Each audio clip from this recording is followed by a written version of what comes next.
Today we're going to be installing a Evo front track bar for a JL. That's going to be replacing that bar going right across there. That's what centers your axle with the body. The tools that are going to be needed are 21mm wrench, extension, couple 21mm sockets, anti-seize, Loctite, torque wrench, and an impact.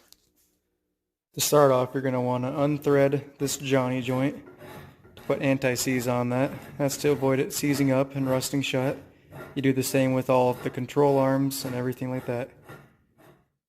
And all you'll want to do, take a little bit of anti-seize. You catch all the threads with it. And then the jam nut, you're going to twist it all the way off and all the way back on. Like so. And this is just going to get anti-seize throughout all the threads.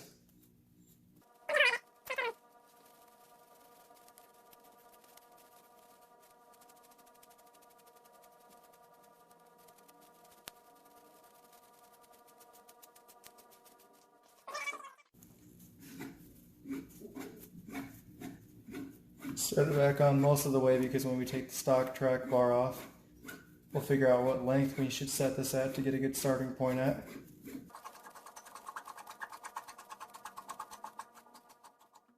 Okay, so with an extension, impact, and a 21mm socket,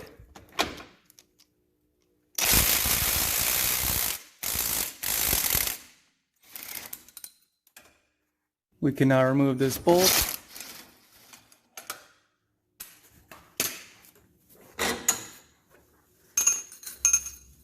Now you got your wing nut and your bolt. Do not lose those because you will be reusing these. For the top bolt here, I just put the 21mm wrench here. It's going to turn and probably hit the shock tower, and that's where it's going to stop, so I won't need to use two hands for that.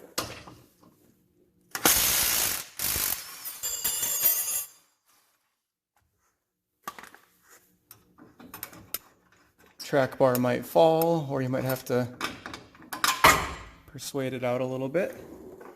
Now we can remove the factory front track bar. Okay, now that we have them side by side, we can take a few measurements. The reason why people are replacing the factory track bars is because this is hollow aluminum, and every time you hit a speed bump or pothole, you get a little bit of a steering wheel shimmy. And going with the heavier duty, like Evo track bar for example, Rancho's another good one, that completely resolves that most of the way. Now the length is going to be different for everybody depending on what size lift you have. So what I'm going to do, just because I have a 2.5-inch Evo lift kit, is I'm going to go the factory track bar length and then probably add 1 or 2 turns to that. Now how you're going to measure this is measure the eye of that joint to the eye of this joint.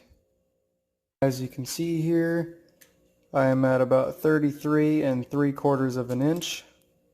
So I'm going to make that 3 7/8 of an inch on this Evo track bar. So now that I have that centered, I'm going to just tighten this jam nut snug, and then once it's actually installed on the vehicle, we'll go back and tighten it. Okay, for the track bar, you're going to want to put that bolt in first, and then over here, have it started. That's how much you're going to have to persuade the Jeep over. If you have somebody go inside and then turn the steering wheel, it'll shift the body over. But before I put that bolt through, I want to make sure that these tires are going to be close enough. A good way to find the center point on the axles, take a straight piece of wood or a straight edge, put it on the same lug of the tires on both sides so you have an accurate measurement. On the other side, I'm at 3 inches on the dot. This side is just about 2 3/4. So if I'm at a 1/4 inch difference on each side, that means I'm going to have to do about an 1/8 inch, pushing the axle over this way. So if you want the axle to go this way, you'll extend out your track bar. I think I'm pretty close to an 1/8 inch, so I'm going to have somebody move the steering wheel so I can slide that bolt through, and we will see where we're at after that. Okay, now we are going to tighten the upper and lower track bar bolts to 110 foot-pounds.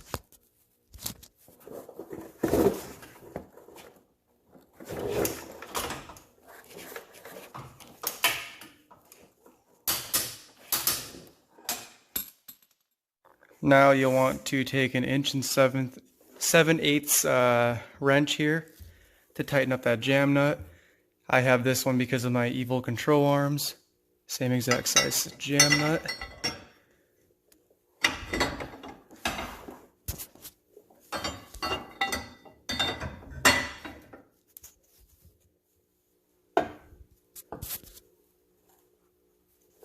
And I believe the jam nut's supposed to go to 125 inch-pounds or foot-pounds, but they don't send instructions. It's not online yet, so we're going to try to guesstimate 150 foot-pounds.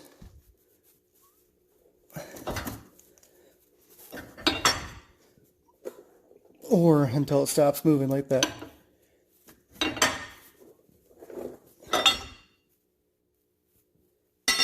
You can also use a pipe wrench too, or a crescent wrench that is going to be big enough for an 1 7/8. Also, Evo put their sticker on upside down, so that's nice.